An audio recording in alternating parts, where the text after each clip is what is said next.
Don't order. Not the only one to say.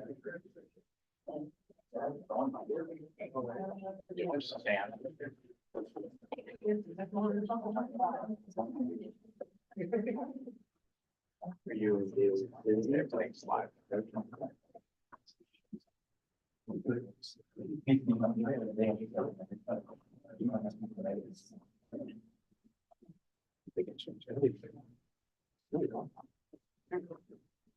Supervisor, it is now 5:33.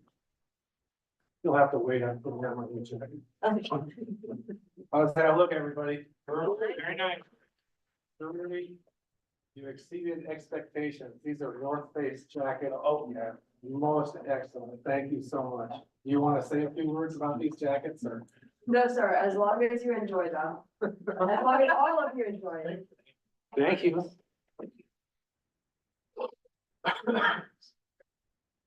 Okay, call this meeting to order. We'll begin with roll call. Atherton. Belmont.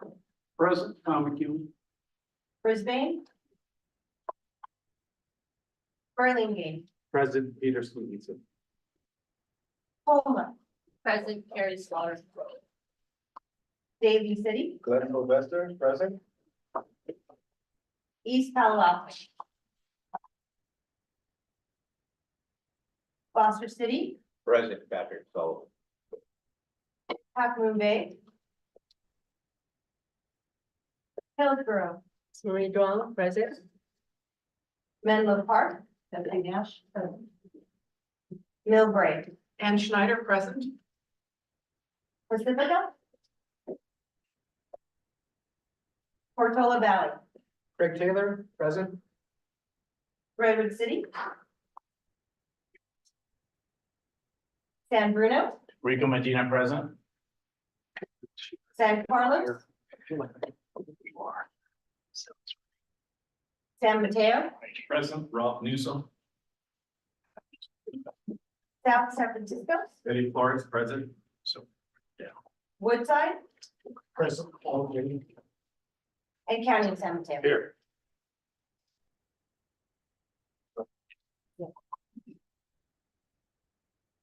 Okay, public comments. Somebody gonna- who's doing that? Do we have any public comments on Zoom? Yeah, Or here in person? we have, Lisa going through it. Lisa Gauthier is on attending online. She's ill. Are there any public comments? Public comment is reserved for persons wishing to address the Emergency Services Council on any Emergency Services Council related matters that are not otherwise captured on this meeting agenda. Do we have any online? None? Back to you, Supervisor. There are none. No public comment? None. All right, we're on item 3. Action to set the agenda and approve consent agenda items. Is there a motion? So moved. You? Glenn Sylvester, second. Thank you. Can we just do without objection, Counselor? Yes. Thank you. So we'll approve item 3 without objection. Item 4, San Mateo County Consolidated HazMat Program presentation. And you could introduce yourself because it says guest on here. That will be me, guys. I'm Kent Brasher. I'm the fire chief of San Mateo Consolidated Fire Department. Board chair and members, thank you for the opportunity to get in front of you once again. I get to do this maybe once every year or so, and it's always good. So I have a short PowerPoint that to go over with you. I was asked to kind of come in and talk about the hazmat team and give you a little history about it and what it's all about and how it works. So we'll go ahead and get started with that. The next one. So the team, as you can see on the slide, was actually established in 1984 in Belmont. There was a really bad fall in Belmont involving a hazardous materials event that, we really didn't call it hazardous materials back then. It was, just a bad chemical. And several firefighters were involved and several of them didn't make it back on the job after that. And resulted in a few losses of life. And because of that, the Belmont Fire Department at the time really kind of took it to heart that we need to understand more about this. So it became kind of the go-to fire department in the county about hazardous materials calls. So as those became more common, as fire departments in the county started running on hazardous material incidents, they would call Belmont, and they kind of morphed into that. That call happened back in the 70s, and in 1984, they actually established a team. We are one of the first OES teams in California, and we are still a type team. It's in the state of California. And I spoke about where it came from in that call in 1973. And it's currently operated by the San Mateo Consolidated Fire Department through a contract with the county. We are currently under a 3-year contract. We're almost a year into it. And we work with the county and with the Office of Environmental Health. They provide support for us as well as our friend at GEM. They respond out with us for these rather large events and help us with what's needed there. It's also a county-wide operation. So we train our first responders as they're going through the fire academy on the basics of hazardous materials response. And then we use those first responding fire engines and fire personnel from whatever jurisdiction the incident's happening at to help support us when we show up with the team to actually make entries and kind of mitigate the situation. It is primarily located down in Belmont at Station 14, which is right at Ralston and 101. And we currently have 33 hazardous materials technicians and specialists within the fire department. So it's cross-staffed, meaning that they're firefighters and they are hazmat folks. So we keep a minimum of 6 of them on duty every day. And if there's a hazmat response needed, those 6 assemble, excuse me, they assemble and respond out to the call with the appropriate equipment. And the next slide. Great. We also, along with the county, we run down as far as the SLAC, so down to Stanford Linear Accelerator and SFO is all part of our jurisdiction. Every city, every township, every county has to, by government code, have some way of mitigating a hazardous material response. And that's what we do in this county. Instead of each city having its own methodology, having its own hazmat team, having its own trained personnel, it was decided in 1984 that we would facilitate that and meet that by having a singular team that's paid for by the county, that's operated by one of our fire departments, happened to be Belmont at the time, and is now the San Mateo Consolidated Fire Department. Next slide. And you can see our incident numbers. These are calls. They aren't like a medical call that happens several a day, or they're more like a fire that we get them every now and then. But when they do happen, they're very large, can be really large, very heavy on the man hours, very labor intensive. Typically, they're 2.5 on the short side to maybe 4, 5, 6, 12 hours. I think our record was down at Facebook. We had one that went almost 24 hours. So they're very long calls, very labor intensive. The entire hazmat team responds, and again, the local jurisdiction supported as well. And you can just see some of our calls. There was a time, probably our heaviest year was, if any of you remember the years of anthrax, when they had the white powder calls. We ended up with 70 white powder calls within a period of about 2 months that we responded out to. None of them actually ended up being anthrax, but it was good to have the team to be able to respond out to those. Next slide. Some of our significant accident or incidents, as I spoke, we have had a white powder threat in San Bruno recently. Lots of radiological threats. We have one in San Carlos a couple years ago, and those get the feds real involved, and those become very interesting calls. None of them have been anything significant, but you get some sort of an isotope that is left in a garage by a scientist that passed away or something like that, and the family stumbles across it. Then we come in to help mitigate that process and get rid of it. We've had sarin threats, lots of different chemicals, some industrial chemicals. Sometimes we'll have a problem in an industrial plant. We have a lot of biosafety in the county now, and most of them do a really good job with their labs and containing things on their own and having a response team on site. And they do a pretty good job of maintaining things themselves, but every now and then something gets in the way and we have to go help them mitigate their issues. Some massive, calls that we could have, that we haven't experienced, and weapons of mass destruction, terrorist types events. We don't see those, but we train on them constantly. It's one of the primary reasons that we have the team in place. And when we respond or work with those, we're working with state and federal agencies to make sure that we are up to speed and have all the resources that we need. Next slide. And just a couple of photos of some of the pictures of some of the events. As you can see, the one on the right there is a couple of opposing fire engines setting up a stream, and this is what we would use for a massive decon. If we needed to decon a lot of people all at once, we would set this up, walk them through. This is part of that training we do with our local fire agencies. So they're all up to speed on how we would do this type of work to help mitigate these problems. The next slide. Again, some further pictures. They go, our calls would go from everything, as you can see, something on the side of the road. Somebody leaves a 5-gallon bucket of an unmarked chemical on the side of the road. We don't know if it's water, if it's paint, or if it's a caustic acid that can do great harm. So we will go and do what we have to do to identify what it is. Typically, we would take a sample, bring it back to our vehicle, and our friends from environmental health would come out, and we go through a lab process of identifying exactly what the chemical is and how to best mitigate it and what methodology we need to use. Next slide. Again, you see some of the decon setup, the cute kiddie swimming pools are what we found to be the most economical way to do decontamination. We stand whoever needs to be decontaminated in those pools, hose them down, scrub them down.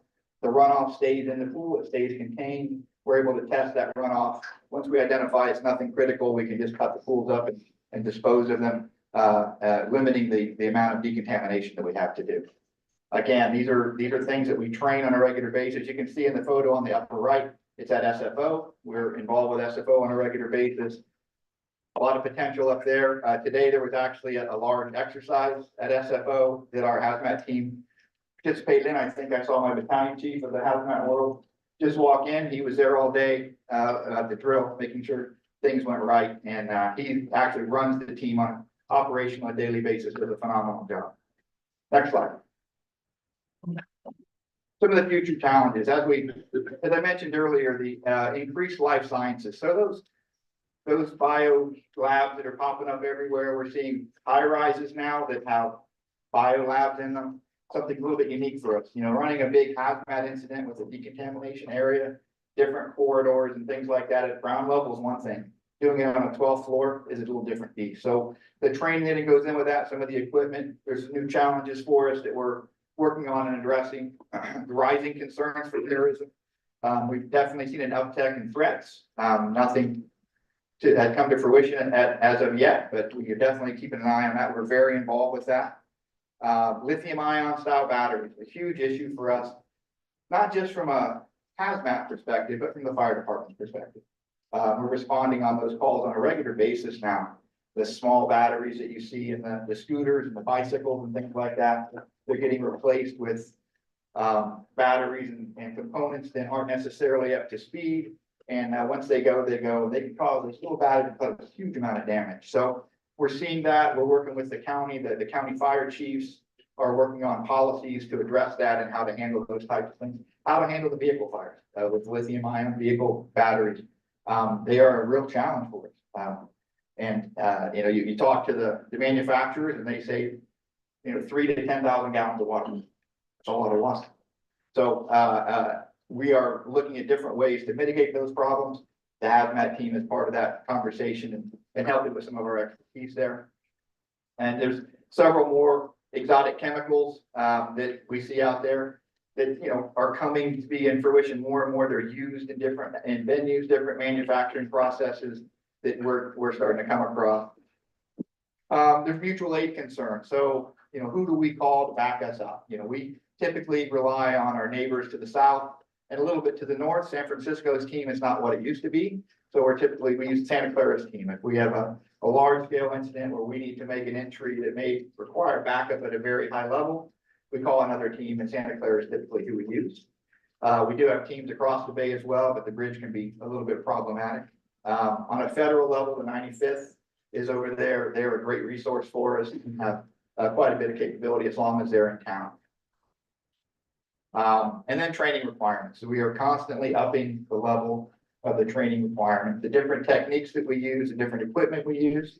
Though the equipment has become much better over the years, there's just a lot more of it. So the constant training, constant level of training for all of our folks, as well as our first responders throughout the county, give us a little bit of a challenge.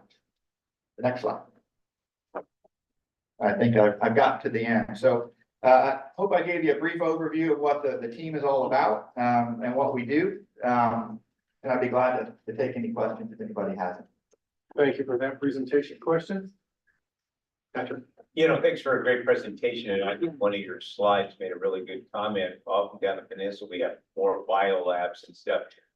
Is there any accountability, meaning that they have to let you know what chemicals they have on place so that we would be prepared for a certain type? I mean, we have medical, we have science and all that kind of stuff. So do we know how much somebody has of mercury or sulfur? Right. Or is there a requirement by law? There's Okay. requirements, and it's primarily has to do with building codes and has to do with different codes that go through the county environmental health. And the county oversees that permitting process. And it has to do with, as you said, it has to do with amounts. So if it's a very small amount of a really bad chemical, that's one thing. If it's a really large amount of a really bad chemical, that's something completely different. So there are limitations on how much and what the quantity is of any specific chemical that any of these businesses can have on site. And that's governed by the county and the permitting process. We do work with some of our large major players in the county, Gilead and, Roush and Genentech and some of those, to make sure we're aware of what's going on. And it's just the manufacturing, something like it's right, where they manufacture. The amount of ammonia that they have there is pretty impressive. So some of the different coolants and things like that, they're just as toxic as something in one of these bio labs. So there are restrictions, there's limits. We do a pretty good job of staying on top of it. It's out of our realm. We're just a response. So that's a county issue? It is a county issue. Do they quarterly report to you? So that data comes into you? It does. It goes through a pre-planning process, Okay. and we have access to what that address, what should be housed at that address. Perfect. Right. Okay. And, we that's a system that is, improving.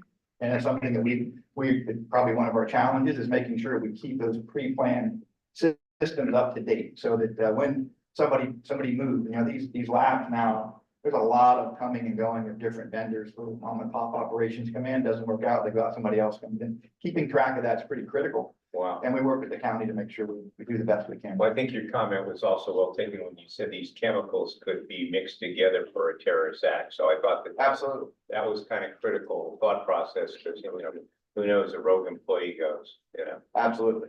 Okay, thank you. Other questions, Ann? Thank you. From Millbrae. When I read the budget tonight, and this is my 8th, 9th year, I should know this.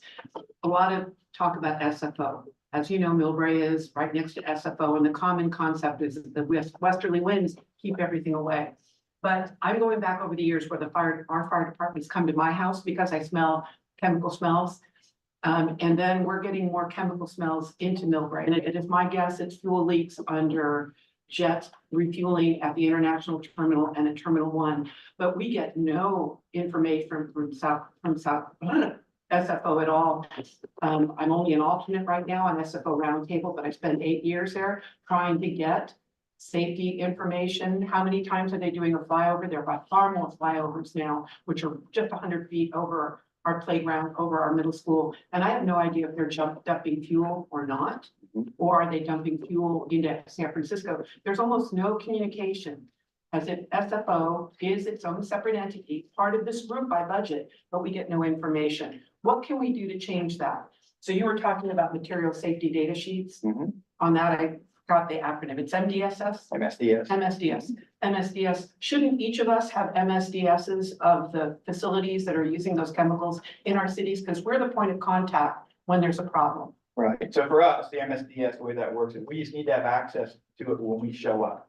So that you know how to handle it inside. Right. But if we've got, I now have residents in Millbrae in 4 different neighborhoods smelling for me and letting me know. And San Bruno, I was in San Bruno at 11 p.m. to 2 a.m. on March third, middle of the night, and it reeked in that portion of San Bruno. I think we need to go farther on that. I think that needs to be a fix right now, because I have no idea what San Francisco is doing, but I smell it, and it's getting more and more frequent. Yeah, and then we're the mitigation side, so if there was a large spill up there, or there was a fire that involved it, we would go up to help mitigate that problem. As far as, you know, the amounts and what's there and all, that's kind of out of our hands, that's. Well, we had an episode at City Hall where it reeked for several hours. And my guess is we probably should have had a shutdown. Fine. We should have been sheltering in place during that. And we had people at our library, at our city hall, at our museum, all at that same time. It was a late afternoon, evening, and it went on for hours. And I work in this field, but I'm more on the solid waste side than the chemical side. So we've got to do better improvement on that. And the airport is getting worse. And there are more flights coming in, more airlines, more companies coming in from places where you don't know how well they're maintaining their airplanes. And we could talk about Boeing on that one too, you know, there's some real safety Okay, concerns. we get it. Shirley and Adam, is there anything that we could do to facilitate that information? Yeah, I think we can reach out to environmental health to understand how that information could be shared, if it can be shared, and is it available to cities now? If not, then not. So we can look into that, and I can reach out to you for share that information. We can bring that to the board, part of our next director update as well. Other questions? I just have a quick question. Sure, Tim, we're talking about. How many FTEs do you have? How many does the council fund? Like, how's your unit funded? So I have hundred and sixty-two FTEs in the department. I have 33 of them are certified in the hazmat world. But how, And they are paid an incentive for their hazmat experience. It comes from the dollars that we receive from the county. So you don't pay for any total FTEs. You pay us, and part of what we collect from you is used to pay those, probably 3/4 of that goes to pay those incentives for my hazmat folks. It's 6.5% is what they receive. And the rest of it offsets the cost of our equipment that we use, the fuel and the different testing equipment, the monitors, those sorts of things. Thank you. Right, other questions? Go ahead. Redwood City. Redwood City, I was a little bit late, so I apologize if I covered this. But I'm just curious, illegal meth labs, number one, is that a hazardous chemical? And number two, how often do you have to I'm thinking of an incident a year or two ago in San Jose where there was this gigantic meth lab right next to a high school. Is that an issue? And is it hazmat? They could be hazmat, right? We don't see those like we used to. It became so economical to have it made somewhere else and shipped here that we just don't see the labs in the United States that we used to. Jeff, when was the last time you went on the meth? Oh. A lot of the stuff that involves like a meth lab, that involves a different agency, like a narcotic task force, but there's a lot of crime that's associated with it. For us actually to assist the narcotics task force with the type of entry is probably maybe once a year. Yeah. Because a lot of times these happen, we don't even see them. Because law enforcement will come in, handle the incident for us, collect all the evidence so they can prosecute. We're not trained in evidence collection, so if we collect it, then the case kind of gets thrown out. Like a chain of custody thing. So it is like Chief Raptor was saying, is we should go on these a lot 20 years ago. But again, as the economy kind of changed in the county, so did the bad people kind of shifted out, so we see a lot less of those. So that might be on transportation corridors, but typically if you like making stuff in their house, it's actually very rare in this county. Next question. Just curious from, you had mentioned, a bucket of unknown chemical. Sure. What would the typical response be? It would be 2 fire engines from the local jurisdiction, maybe a ladder truck and a battalion chief. And then we would show up with our 6 folks with our hazmat equipment. But once we identify and determine kind of how hazardous it might be, we'll start cutting those resources loose. But if we don't know, because we have to set up a decontamination corridor, so we'll use those local resources to fill those roles. We have to have safety folks, we have to have a backup team on a hose line. There's all these, and these are federally required by DOT standard positions that we have to put in place before we can make an entry to go and identify what the chemical is. So that's why we respond with this large amount of resources. Did you have something? Yes, I did. Thank you, Chief. Just curious, I know that those scooters had the lithium batteries that tended to explode. Do we have that same challenge with e-bikes? And what about with the like Tesla solar walls that are battery walls that are going up? Do they have the same concerns with those? They have the same concerns, but they don't have the same propensity to have the same issues. The issues that we're seeing are mostly in the smaller devices. And what we're seeing is people are going and buying on Amazon the cheapest charging system because their charger quit working here. And it's not lined up. The amperage is a little different. Something's a little off and it overcharges or causes a problem. And once it causes one of those cells to rupture and the gas starts to leak out of it, that gas is flammable. Once it finds an ignition source, it goes, and it goes, it's like a blowtorch. Right? So we see it with scooters, we see it with bicycles, we see it with all those things. The vehicles aren't as bad. The vehicles need some sort of scan. Normally need to be some sort of an accident or something's come up and hit the bottom, the batteries, those type of things. Do we have a database that says, like, my neighbor's house has a battery solar wall on it? And should we? Would be a question. I think each city would have some, because those are permitted through the cities and through the county. So that access is there. But I don't think we keep it like in a database format. Right. We're not, Again, we're not, with those Tesla power walls, we're not seeing those like we are the small vehicle batteries, the scooters and bicycles. We're not seeing the Teslas. Yeah, again, they're very regulated. Actually, our fire marshal is a nationally recognized subject matter expert on that. Yes. So he's pretty down. And they do a pretty good job, and we all do a pretty good job in all of our cities of making sure they're installed properly and they're a proper distance away from ignition sources and heat sources and that type of thing. The only other follow-up on that would be, some of the cities in the county have already done away with gas, like, blowers. And we're contemplating that, and the pushback we've had is that, people might have a dozen or more chargers in a small space. Would it be helpful to keep a database of that type of thing as well, where? Would probably be helpful, be a real challenge, I think. Yeah, To be able to track that kind of retail purchase. It's not regulated. yeah, For us. well, thank you. No problem. Anything else? Yeah, I have a question. Could you just briefly explain the relationship between environmental health and your operations? Sure. So environmental health, which is got funding through this organization and through the county. For us, they act primarily as our chemists. So when we respond out to a call, we're making entry and they come out with a mobile laboratory. And they assist us with identification of whatever that chemical is. So we give it to them, they go into their lab, do their magic in there and come out and tell us basically what it is, or at least what hazard class it is, so we know how to mitigate it properly. We also rely on them for some of the, like I talked about, the permitting process, the quantities of chemicals in different locations. They are the go-to for that kind of information for us too. And we work with them on training, very close relationship with all of our friends in environmental health. Thank you. Appreciate that. Other questions or comments?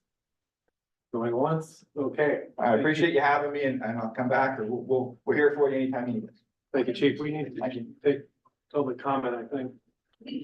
Counselor, do we need to take public comment on this issue? Yes, we do. Are you gonna do it? Yes, during this time, we will take public comment on item number 4. Do we have any? Seeing none, back to you, Supervisor.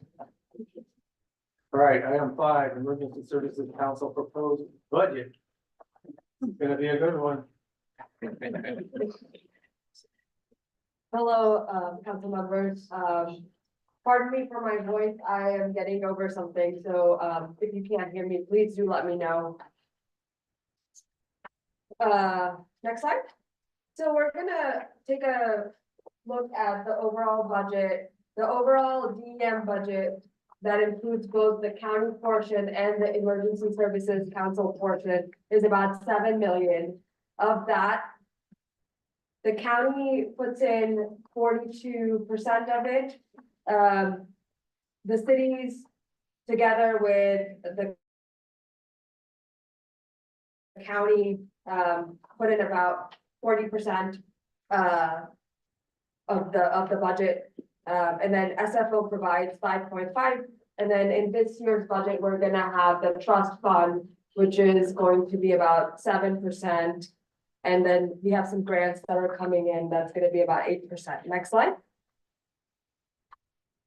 So, the overall DEM proposed budget, salary and benefits are about 44%. Programs and contracts are about 38%, and service charges are about 16%. Next slide. Now we're gonna get into the specifics of the overall ESC JPA budget, which is 3.8 million. Of which the cities contribute 1.3 million, the county contributes about 1.3 million. The grants are about 300K, SFO is about 400K, and the trust fund is about 15%. Next slide. The status of the trust fund. So the current status of the trust fund is 1.3 million. Approved deductions that were made of this JPA were about 200K. So beginning next year, the trust fund will start at 1.1 million. And approved deductions that will hit the next fiscal year, which will be for the all hazard evacuation planning and for the CRISP project, is going to be about 600K. So estimated balance after all of that, we expect that trust fund would have 570K left in it. The minimum cap for the trust fund that this JPA has decided was 500K. Next slide. Our expenses next year are as follows. So the hazmat and environmental health is about 1 million. DEM personnel is about 1 million. ESC programs, which I'm going to go into details, is about 0.9 million. Facilities is 0.5 million. The fire liaison contract is 0.2 million, and administrative costs are about 4.2%. Next slide.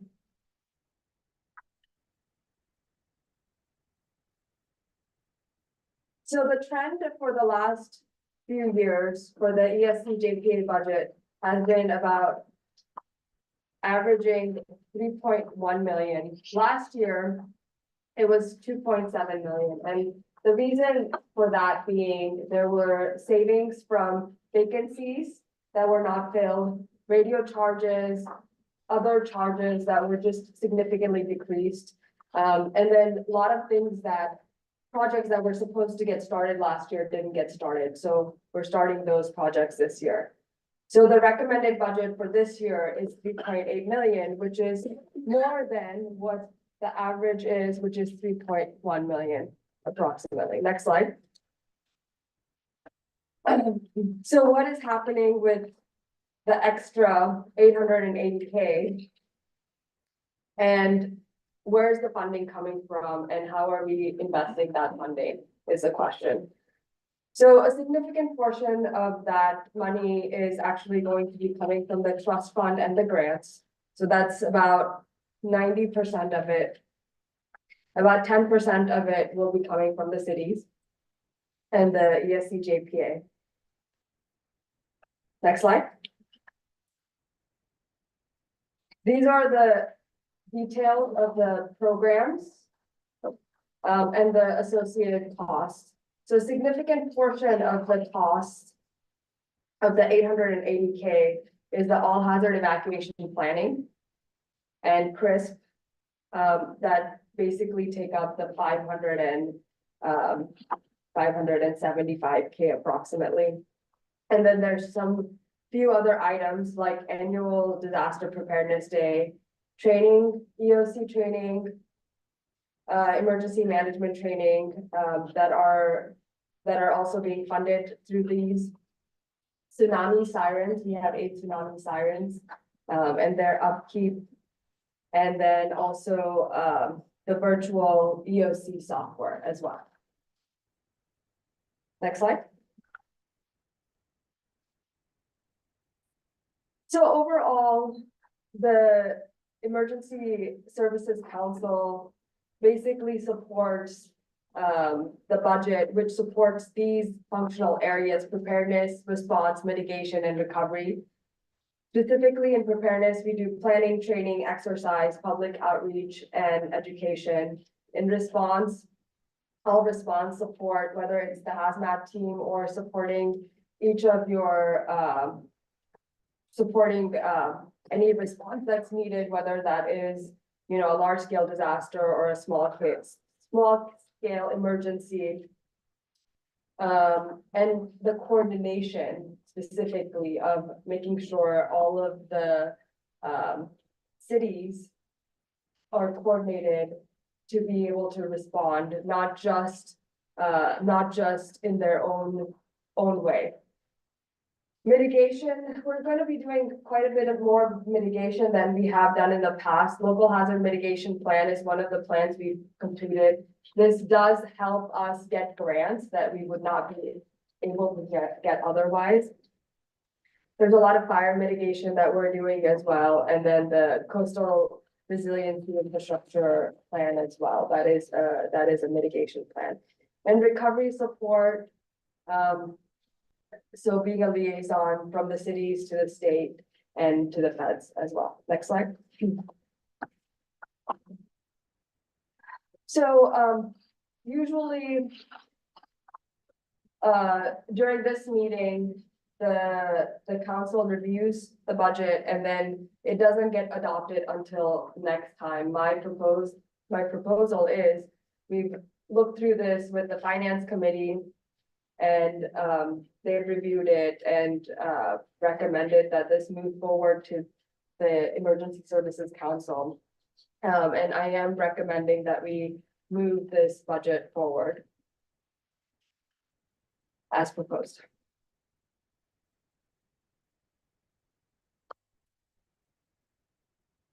Okay, thank you. Questions? Let's start here. Oh, wait, we started with you last time. That's fair. Vanessa, go ahead. So, first of all, could you, I know this is a refresher, but could you just tell us a little bit what the trust fund is? Where does that really come from? So Why is it called the trust fund? yeah, so it used to be called the reserves, and there's a difference between what a reserve is and what a trust fund is. A trust fund is actually a fund that does not sit in your operating budget. It sits separate and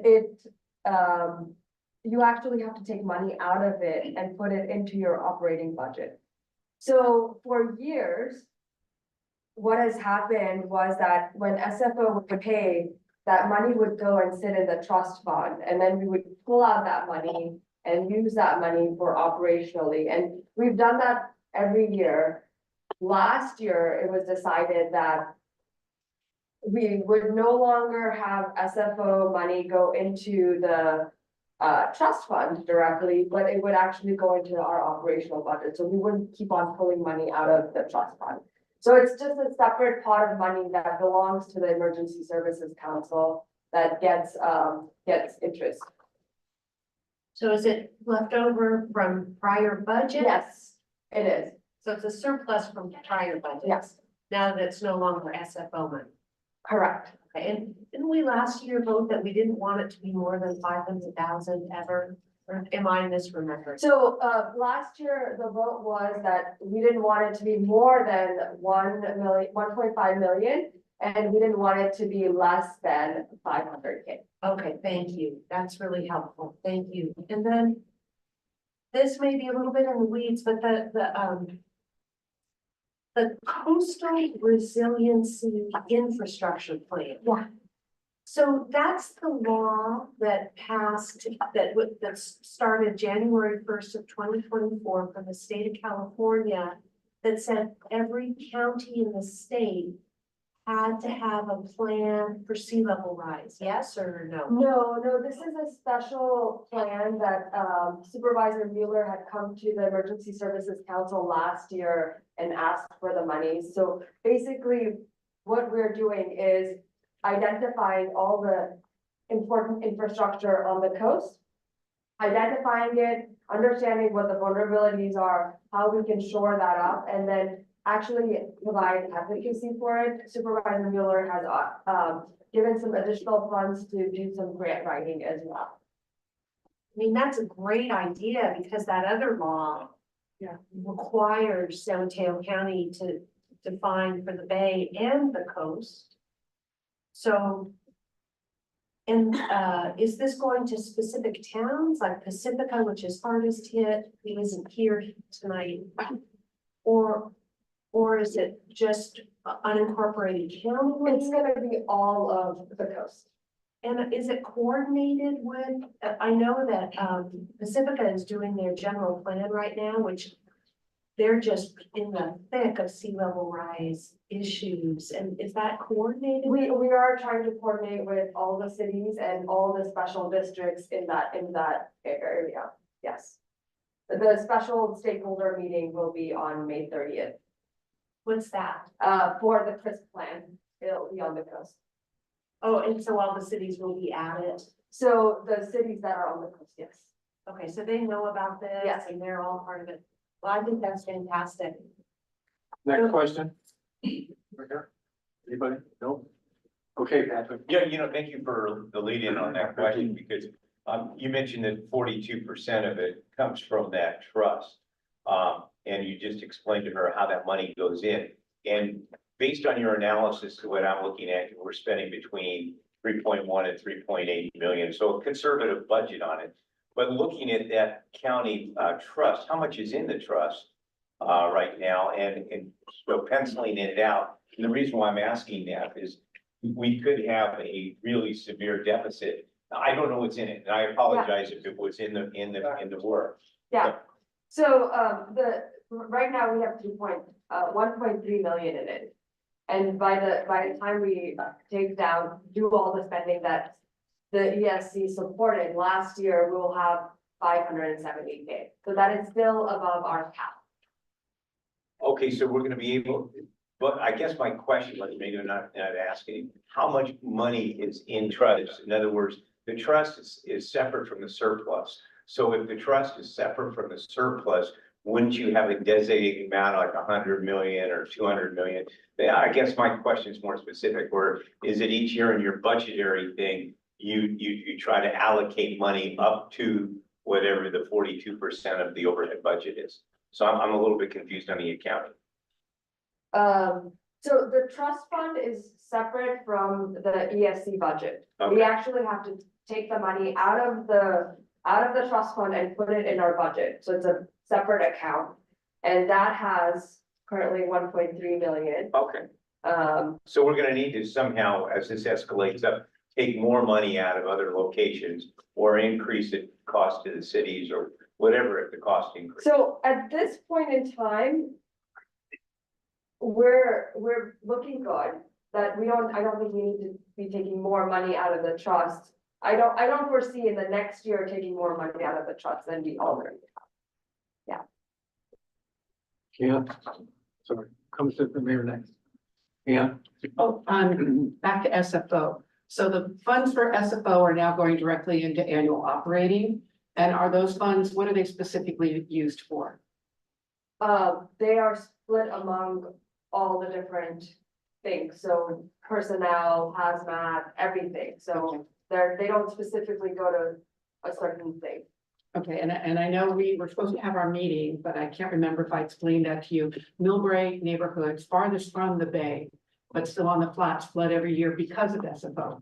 Because when SFO was created, it cut off the creeks from San Bruno and Millbrae's ability to drain. So we have neighborhoods that flood every year, and we had 2 people die on December 23rd, 2021.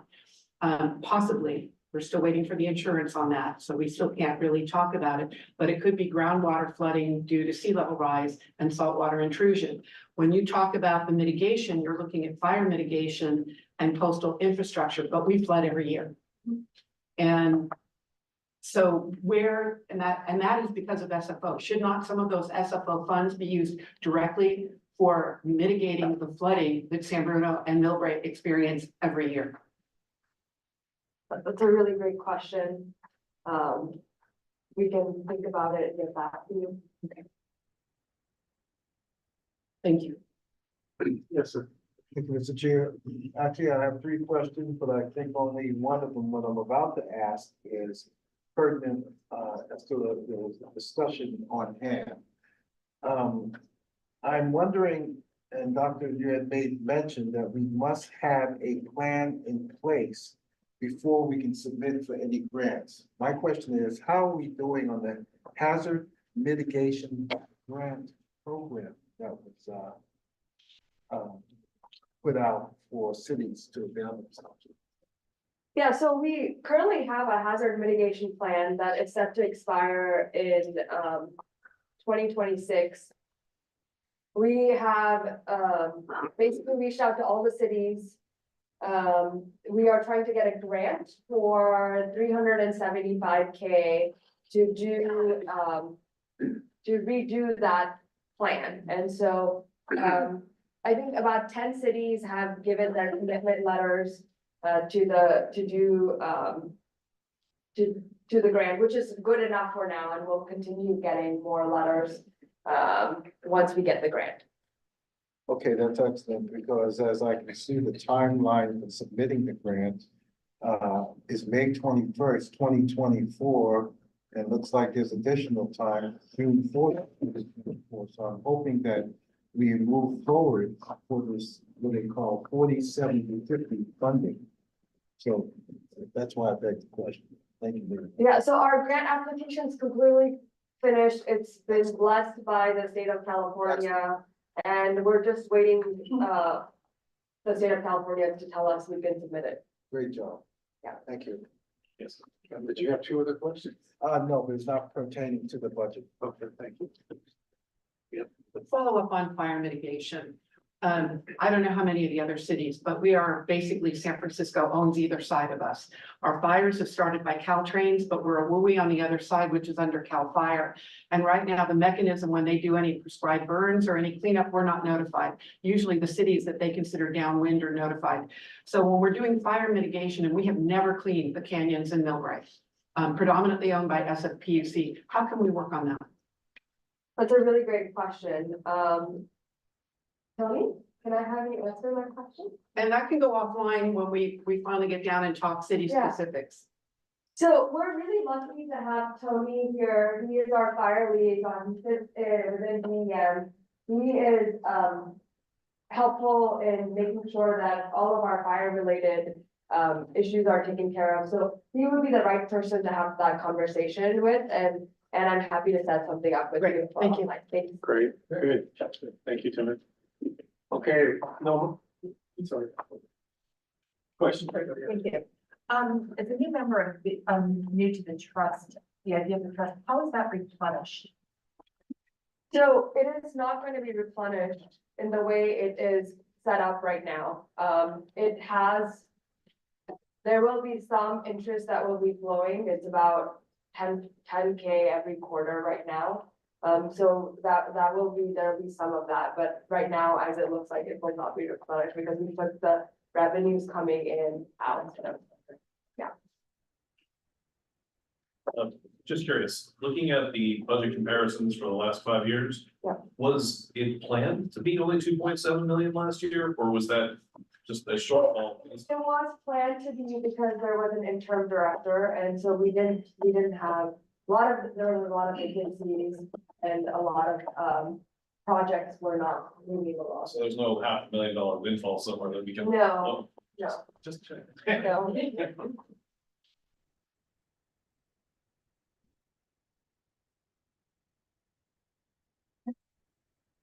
Any public comment? We can take public comment. During this time, we will take public comment on item number 5. John, is there anybody? Seeing none, back to you, Supervisor. Okay. So can we have a motion here to adopt this budget? So Don't move. Second. For a second? we all Well, so moving. also move and she'll second. How's that? But are we approving it at this time, or I thought? Okay. Okay, so. Take a roll. We'll take roll call. We can do all in favor, Supervisor. Unanimous consent? Okay. Aye. Aye. Everybody's good, okay. Passes. Thank you for the presentation. And next we'll move to item number 6, the director's report. So we've made a lot of strides, in the last few months. Alert and warning is one of the key things that we are focusing on. Our fire liaison, Tony, actually has worked with a lot of different fire agencies. We have 50 vehicles that have actually upgraded their system to have the high and low time to go evacuation, sound. And, Tony, along with CAL FIRE, and DEM led, an evacuation exercise in, near Quarry Park on the coast side this week, this weekend. So there's been a lot of this work that's been happening with the all hazard evacuation planning, specifically on the alert and warning side. And grateful to the ESC Finance Committee for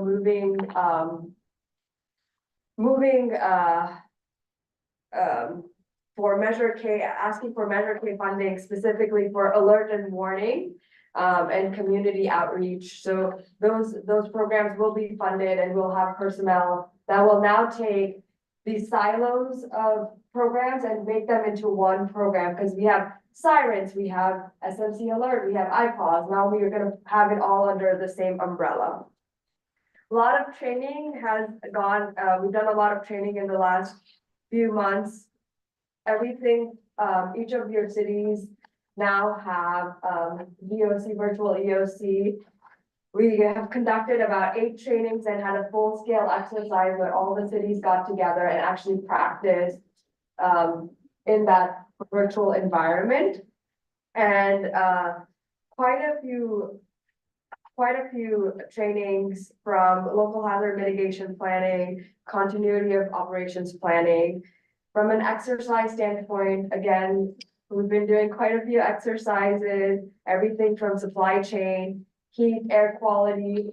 Heat is coming up. That's our next hazard that we're practicing. Earthquake, alert warning, evacuation. You're going to hear a lot of that this year. That is going to be our primary thing that we're going to be working on. And then, as you heard Chief Thrasher talk about, was the SFO exercise, BAYX, which was done with 95th Civil Support Team. So continue to practice not just disasters that are natural, but also man-made disasters. We have thankfully completed our continuity of operations planning for the county, and so we've trained all the 29 county departments in continuity of operations. We have one template for the whole county, and we're going to share that same template with the cities as well if they want to use the same template. Grants, we have a couple of grants that are in the that we have secured. EMPG is one of the grants that are secured that is already in the budget. We are trying to get another EMPG grant as well, and then the local hazard mitigation grant. And we're going to continue working on looking for more grants. Coastal resilient infrastructure strategic plan. This is come a long ways. We've done a lot of the framework that goes on in creating this plan, and now we're engaging stakeholders in understanding what their needs are, understanding where we need to prioritize, and then we'll gather the data, GIS map the data, and then we'll basically create a prioritization framework and help people with grant writing. All hazard evacuation planning. This is like I said, you'll hear this a lot. in everything we do, there's gonna be some kind of all hazard evacuation planning. Whether it's alert and warning or it's community outreach. We've engaged all the stakeholders, reviewed all the existing plans that exist, we've done the threat and hazard assessment and analysis, and now we're moving on to the next step, and community outreach. Quite a few community outreach events. So before the storms, we basically went to areas that were high flood areas, and we gave out things like flashlights, lanterns, and during the storms, we actually provided them, provided the cities with some situational awareness, and then also opened up community resilience centers. So there's a lot of training that went in to help the libraries get set up to be community resilience centers. So a lot of training went into that, and really grateful for the libraries for stepping up to be community resilience centers. There's other disaster preparedness day trainings and other CBO driven work we're doing. And then in terms of incidents and responses, we've been basically working after the storms, we've been basically working in updating our severe weather annex, getting ready for the heat now. And we are also been advocating on behalf of the county with AT&T, so we don't lose the last carrier of last resort. And then partnering with Cal OES on different exercises and different trainings. That's it. Thank you. Questions? Thank you, Chair. Just a quick question, because you mentioned that you have focused on the alert system and the tsunamis warning. And now you're moving on as the weather gets warmer, you're looking into the heat and the earthquake. So at some point, it would be helpful for the board to receive at least minimally an outline, if not just the scope of what you're planning to do in terms of the drill that's going to take place in the local cities or whatnot, so that we have some idea. So, you know, and we'll be able to articulate that back to our own councils and also, you know, our sister cities. We can definitely do that. Bailey City, you have a question? Thank you, Mr. Chair. Throughout this evening, I've been reading the material. One thing stood out to me, and that's the high-low sirens. And the reason I bring this up because it's discernible between the types of sirens that law enforcement uses and the sirens you hear coming from fire.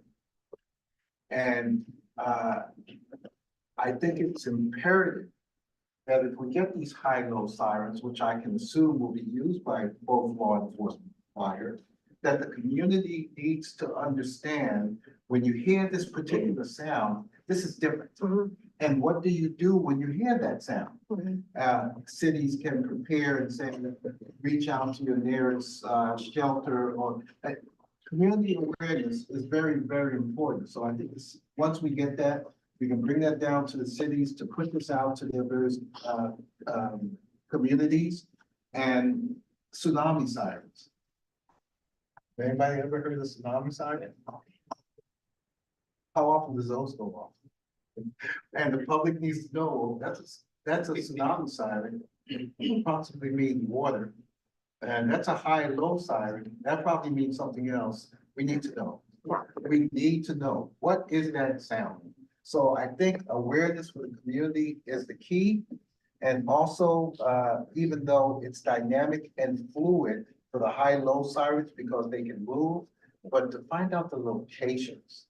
You know, if you have a tsunami siren in Pacifica, and I'm hearing it in Daly City, oh, I know something is up. So, let's keep up the great work. It's an excellent idea, but let's, put out the awareness for our community and do that through training. Yeah, thank you so much. I think that is definitely the way we're gonna go. And Thank you. Back along the lines of tsunamis, so they've now got sirens out on the coast side. But Millbrae and Burlingame and other parts of Bayside are also tsunami zones. When are they gonna get, I think the signs are already there. I have to go back and check. But when are we gonna get sirens? And it's the same thing. Tsunami, you go uphill, but fire, you go typically downhill. So they really do need to know the difference on that. How do we know that that's getting scheduled into the countywide work plan? The, The tsunamis for the Bayside, even though I think it's unlikely, but if the Hayward Fault goes, that's what could trigger damage on our side. And I had the same question with the sirens because I don't know what high low sounds. I think that would be a great program on that. And then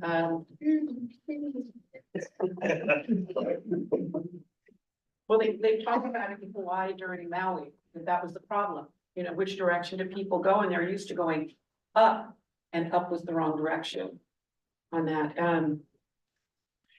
Back to the airport, and you and I have talked about this. The concern I have for South San Francisco to Burlingame is if something big happens and they evacuate the 40,000 employees plus customers at the airport, they're gonna be on South San Francisco to Burlingame roads, and we might be needing to get people down at the same time.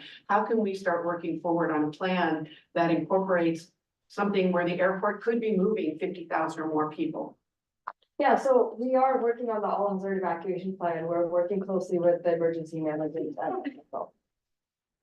And from my perspective, is SFO will take care of itself, and we in our cities that are adjacent to it are not a consideration of theirs at all.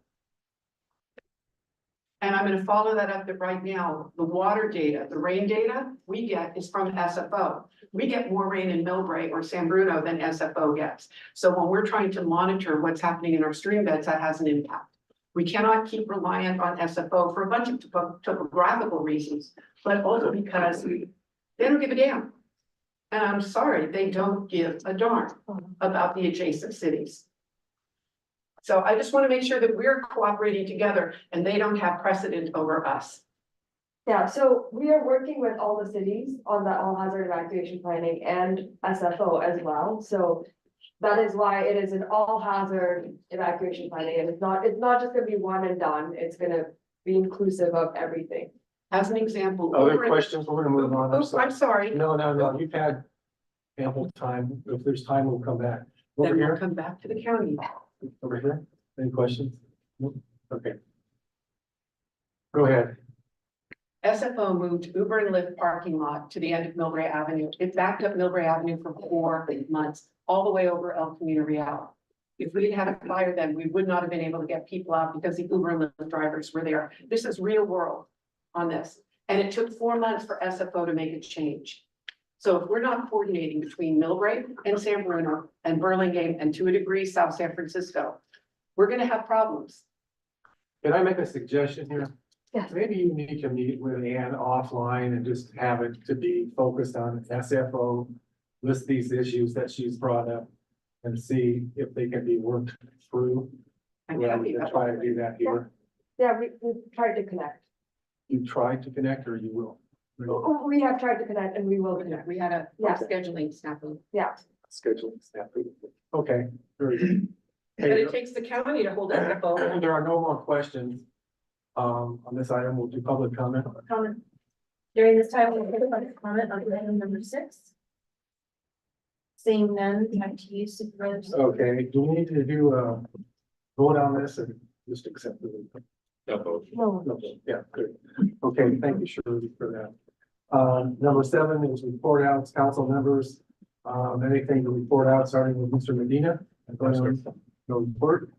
Anybody? Yes? Thank you, Mr. Chair. I think now is probably the time to bring out a couple of comments on 2 questions that I can bring up. Chief Thrasher had made mention in his presentation about the issues about getting mutual aid from cities across the water. Alameda, across the 92. So my question is, have we considered in mutual aid aspects, not only for hazmat, not only for fire, not only for law enforcement, do we have any votes?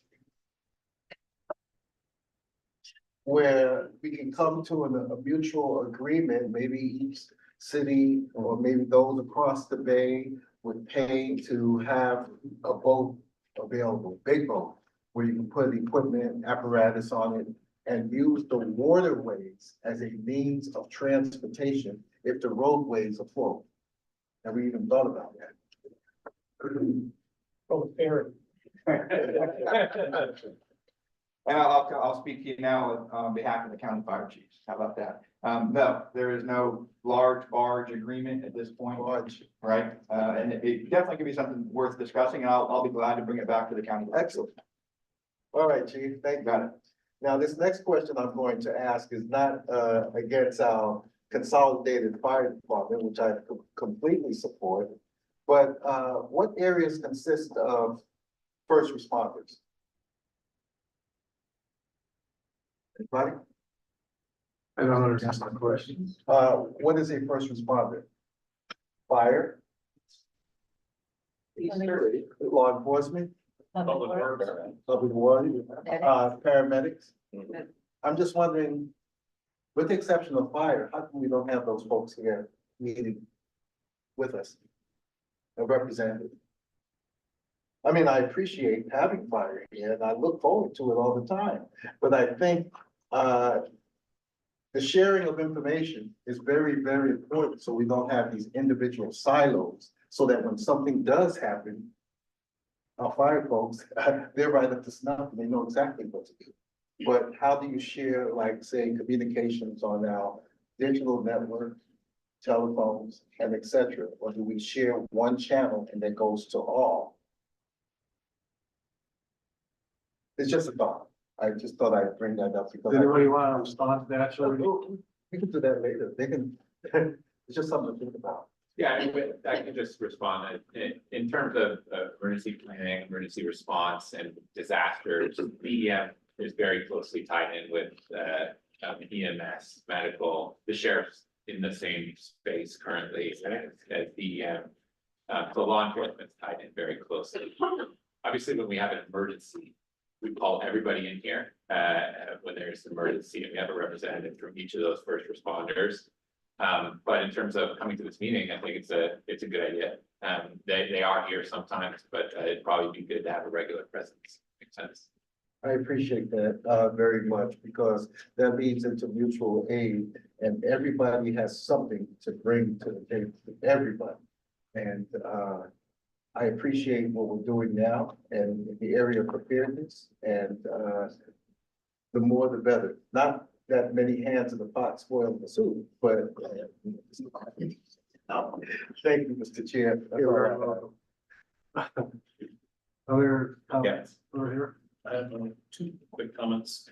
One, I, in addition to sitting on this board, sit on the San Mateo Consolidated Fire Board.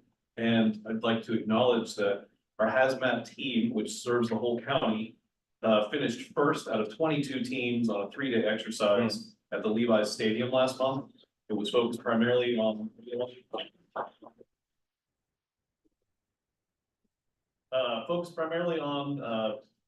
radiological weapons of mass destruction. So just wanted, since we have a lot of fire here, I just want to take a moment and give them a thank you, which you guys thank you.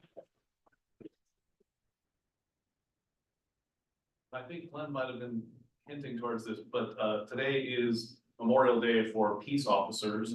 And so I would like to share, if possible, we can close with one moment of silence before we conclude today for our fallen peace officers in the county. Sure. That's all I have. Thank you. Thank you. Mr. Chair, can I add to that comment? No. Go ahead.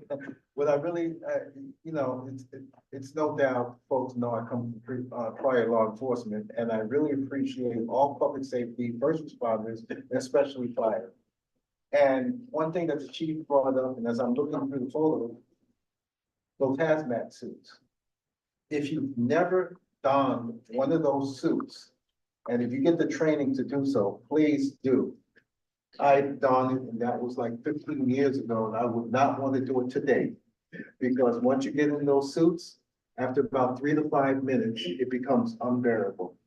So I think, so every time you see someone in one of those suits, really appreciate what it is that they do. Very tough. Thank you, Mr. Thank you, sir. Thank you. So this is item 7, which is report out from council members. Any other report outs over here, Catherine? Yeah, I just want to dovetail with what Glenn said. First of all, I've been real passionate. The city of Foster City is proud to have a levy. And I'm excited about that. A couple of my comments before had to do with the same thing, which is using the bay as a safety net. In Foster City, obviously, if Third Avenue or Hillsdale go down and we're not able to get apparatus, I think we need to look at the bay as an alternative to get people out in the bay. And especially first responders and stuff like that may have a harder time not to get people out of the community. I know in the past, people have heard my comments and they smiled very nicely, but I think we aggressively need to look at the bay. That also could be an alternative with the airport, and I think we need to cooperate somehow with the airport, but I see the future as other alternatives of we don't know what type of disaster is gonna hit us. We're just not prepared. Thank you. Thank you. Along that line in Cal Cities pre-COVID, we had a speaker come in that did a hydrofoil because they talked to Millbrae with our mud flats until one shoreline takes our mud flats. That you could run the hydrofoils right up to the mud flats. That might be something to revisit. We have a lot of mud flats on the bay side. That could be an evacuation tool. Or a way to bring first responders into the county. Thank you. Over here, yep, Redwood City. I just want to say what we all know, but just to reiterate, because Redwood City is very proud of it. Our port of Redwood City has been designated by FEMA as a big deal.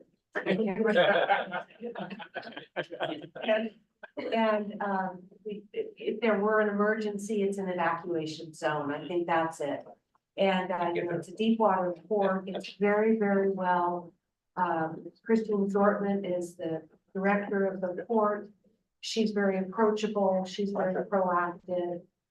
So I just want to remind everybody that we have that public safety asset, and we as a city, they and the port are very proactive in thinking about emergencies and trying to get ahead of it. And I'm sure we coordinate on it. Thank you for that. Any other council member report outs? Even though we're not really reporting out. Just a consideration, this matter of the bay that the mayor brought up and Patrick amplified. I'm just wondering if we should form an ad hoc subcommittee on that to explore that a little further. It's a pretty intriguing idea, but I leave it to your discretion whether that's the way to go or there's some other vehicle. My suggestion would be for the directors of GoPark to take a look at it, to get some information back from the folks who are also working on the all hazard evacuation plan and bring it back and then we can determine if an ad hoc committee is worthwhile. And we're happy to do one now. I just wonder if we get some input from experts that we have working on this, they're gonna say that's a non-starter for X, Y, and Z reason, and we report that back. But maybe we get a little bit more information and do it in the next meeting. Is our next meeting June 20th at 5:30? So will it be done by then? I think so. I think we can reach out and start and make at least a determination of whether it's actually sniffed. I don't mean to do it, I mean. Yeah. Yeah, okay, very good. Is that okay? Over there? Okay, very good. So with that, there's no other business. We will take that moment of silence for the fall and just appreciate this few minutes here.